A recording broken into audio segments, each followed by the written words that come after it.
It teaches you a lot about people, you know, not just sick people. It teaches you how to, you know, get along with people in all walks of life.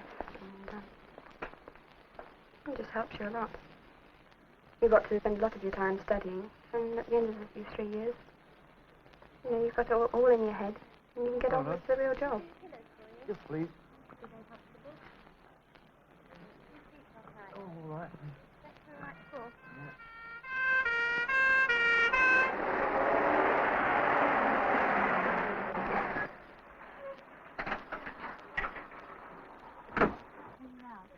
Come and tell you, dear. Don't worry. And then We're going to take you in. Don't worry. And you will see that someone killed my mother, won't you? Yes, don't worry. Hello, what have you been doing? Oh, I don't know. A car came round and I didn't see it. That's it. Driver? At the time when something happens, an accident comes in, you're more concerned with the comfort and the treatment of your patients and thinking it's dramatic. You haven't got time to be dramatic about it at all. It's just an everyday job, which you get on with. I think some people, the general public, think nurses are quite callous, but we're not.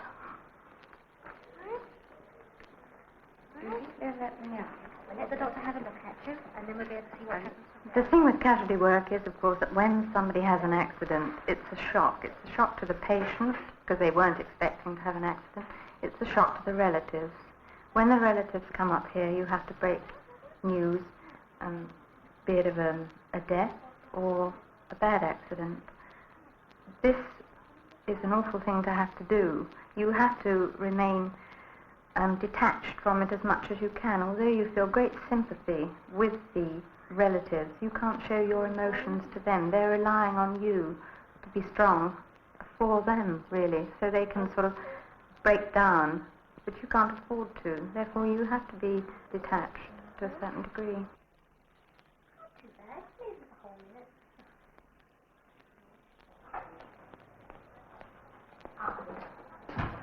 Oh, can I help you? Oh, yes, it's quite late, isn't it? Would you like to go through and you'll be attended to straight away? Go through. This is an entirely different form of nursing from ward nursing. You're dealing strictly with the public, the mobile public. Really, a casualty is sort of show place where outpatients come to sort of injure themselves. Yeah. Is it very sore and tender?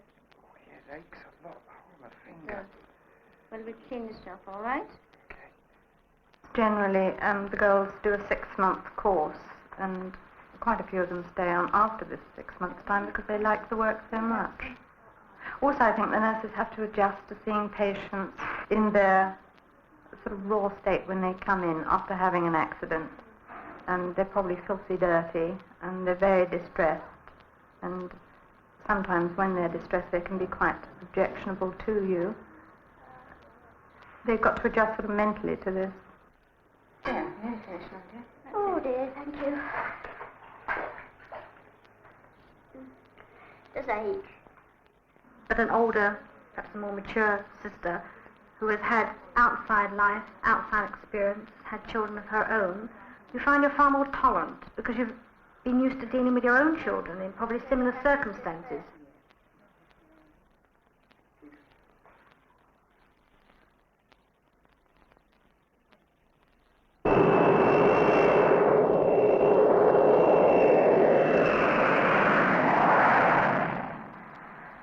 I did a pre-nursing course for 3 years and got to like it, so I went into hospital. I did accident and orthopedic theatre as a night sister for a year, and then I came into the Air Force. I signed on for an extra year, actually, to do Aeromed. They're not guaranteed that you'll do Aeromed, but they put your name forward to the matron-in-chief at MOD, and she decides really who's to do Aeromed. You do a year at home, then you do 2 years abroad, either Germany, Cyprus, or Singapore. The only thing you do find is when you go to Singapore, for instance, which is a good 18, 19 hours in the air, you're very tired, and you don't take terribly kindly to the heat. But somewhere like Cyprus, which is only about 4.5 hours flying, is not, bad at all, really. If you've got enough initiative when you get to the places, you take yourself out and about.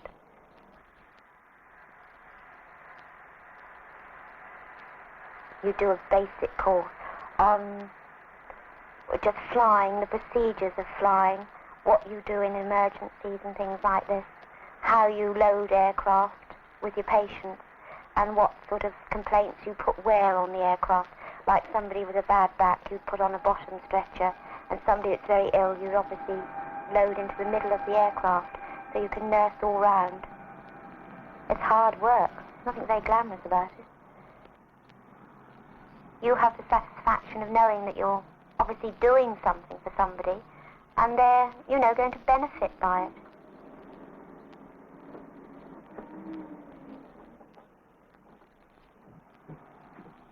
Well, I like the responsibility, because there is a lot of responsibility, and I don't mind responsibility.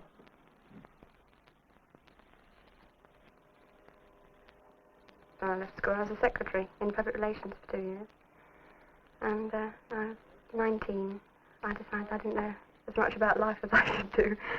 And I thought nursing training would broaden my mind a bit more. And I only, in fact, at first intended to do the nursing training for 3 years. And then I thought I'd go back to secretarial work, because I was enjoying it. But in fact, when I'd done my training, I wanted to stay in nursing.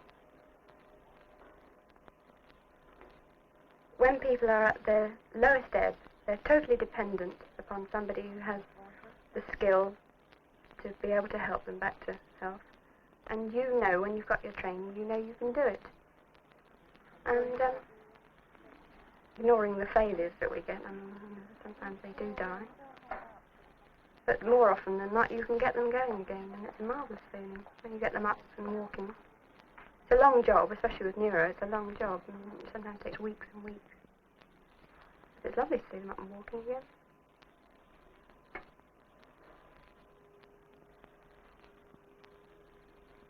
I started training in Manchester. I did 3 years SRN, and then I did 6 months midwifery, and then spent 8 months in Liverpool, 4 months of which I did in Neurosurgical ward.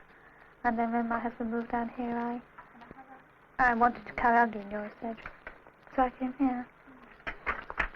So I think of it as intensive care. Intensive care in as much as, because they're unconscious, you have to turn them and clean their mouths and eyes, and all this is intensive care.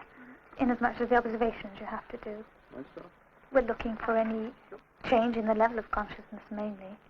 You assess the level at which they are, whether they're deeply unconscious or whether they're only lightly, whether they can be rousable to painful stimuli or whether they're completely unrousable to any sort of stimulus. And you assess this level, and any change in it, of course, is what you're looking for. Any change for the worse, you report.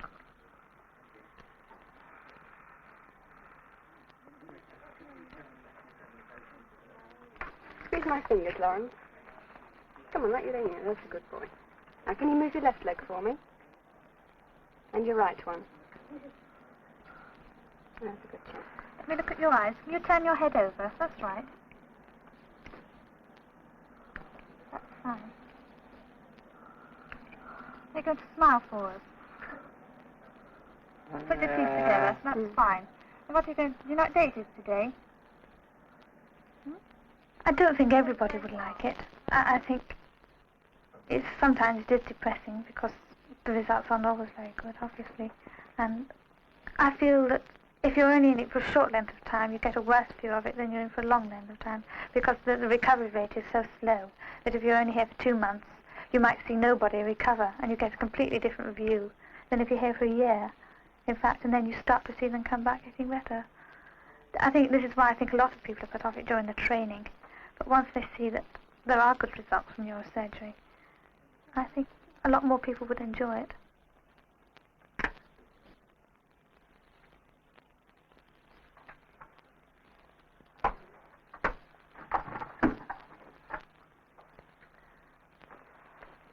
I'm going up country this morning, Connie.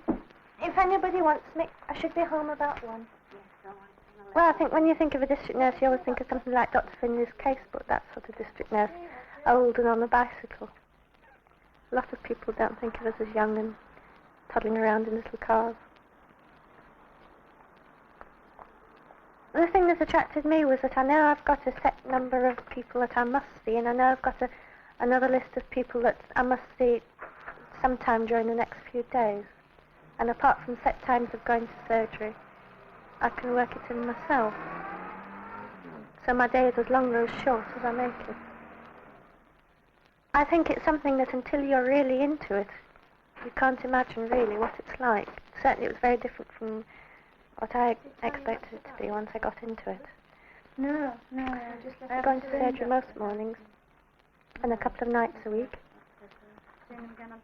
See my own patients, and I always have a conference with one or both of the GPs there. If there's anything special he'd like me to go and see, I go see them. I do return visits for him.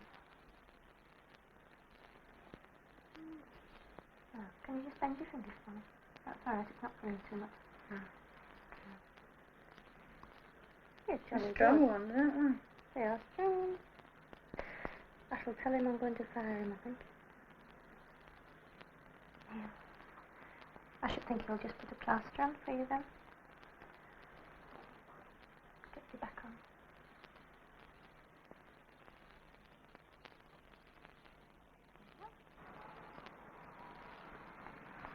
I'm a staff midwife in the clinic. I started off at 16 as a cadet nurse, and then I went down to the Central Middlesex Hospital to start my general training at 18, a normal 3-year training, finished at 21, qualified SRN. Then I did a year's postgraduate theatre course as a staff nurse in the operating theatres. And then I went to a different hospital and did Part 1 midwifery training, which was 6 months.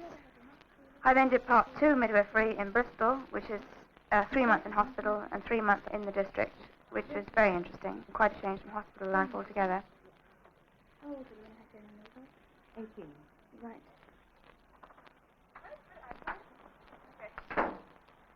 Being a housewife and a mother, if one is happy to be this is fine. If you happen to be qualified and trained in another field, you feel that perhaps your presence could be spent in a more worthwhile fashion at work as well. You must at all costs try to avoid conflicting loyalties. Nobody is expected to attend the antenatal clinic at the weekends, in the evenings, or at the bank holidays.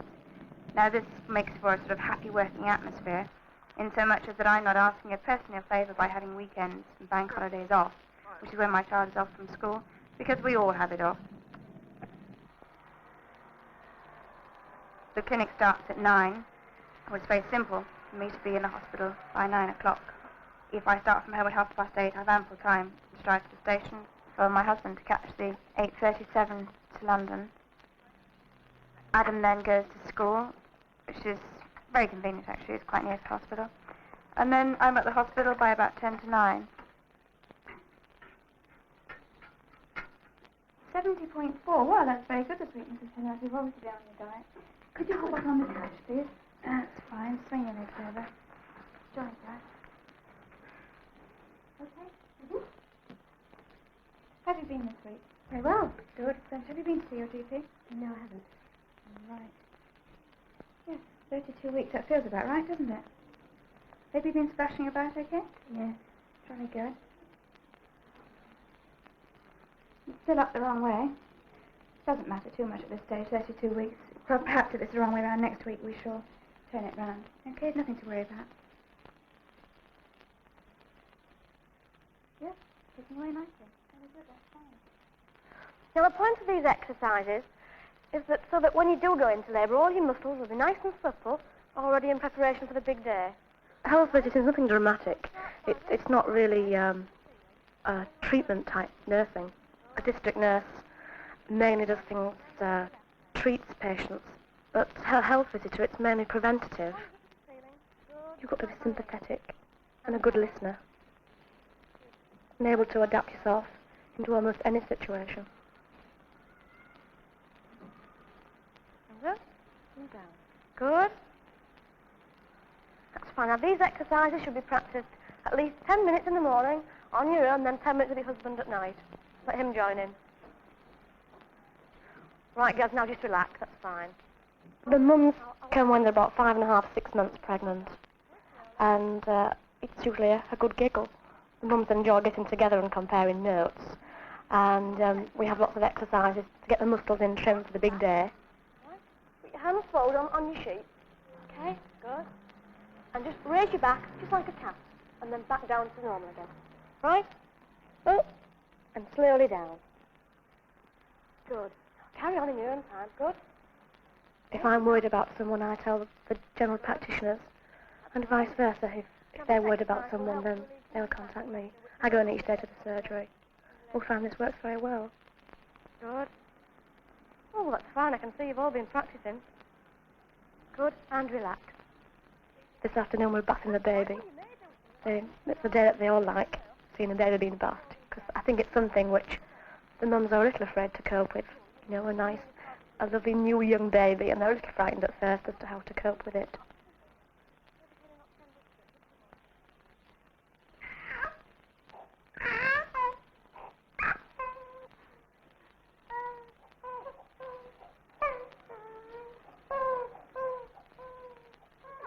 I started as a pre-trainee at a convalescent home at the coast, and then did 3 years children's nursing, and staff nurse for 2 years in a children's hospital, and then came here to do 2 years general, and was promoted to sister.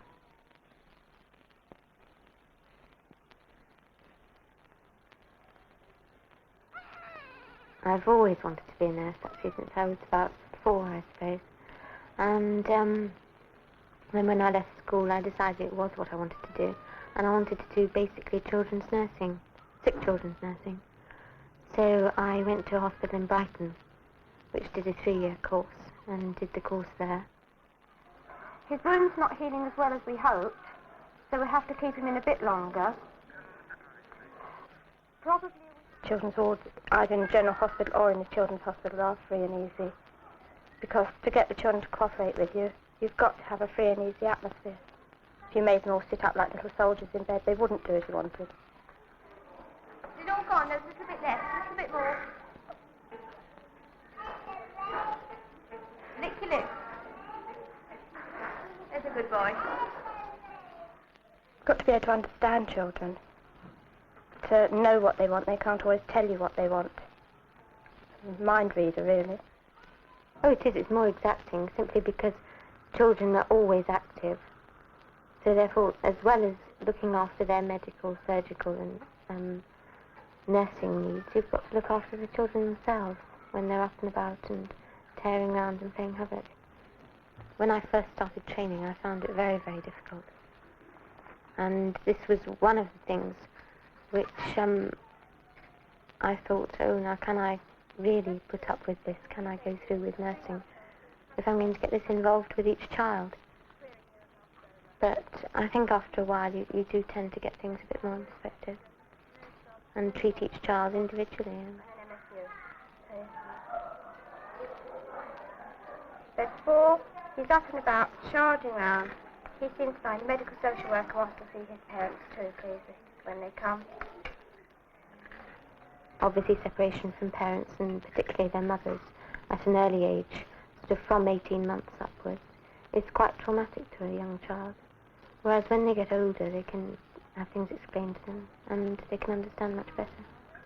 Unless they are in really critical condition. And then I think it's quite advisable to have the parents there as well, or the mother particularly.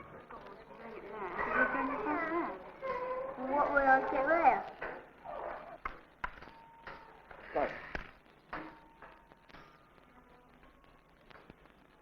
I think the whole maxim for wanting to nurse is caring for people. This about, for me, sums it up. Caring, the one word.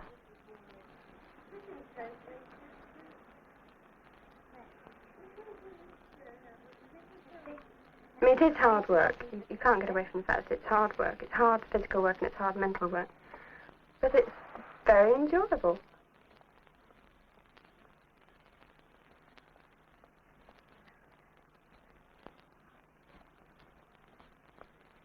I always wanted to be a nurse from when I was about 3. I never ever remember changing my mind. You certainly never have a chance to get bored. Don't really know. It's something I've always wanted to do. I've always loved people. and it's one way of helping.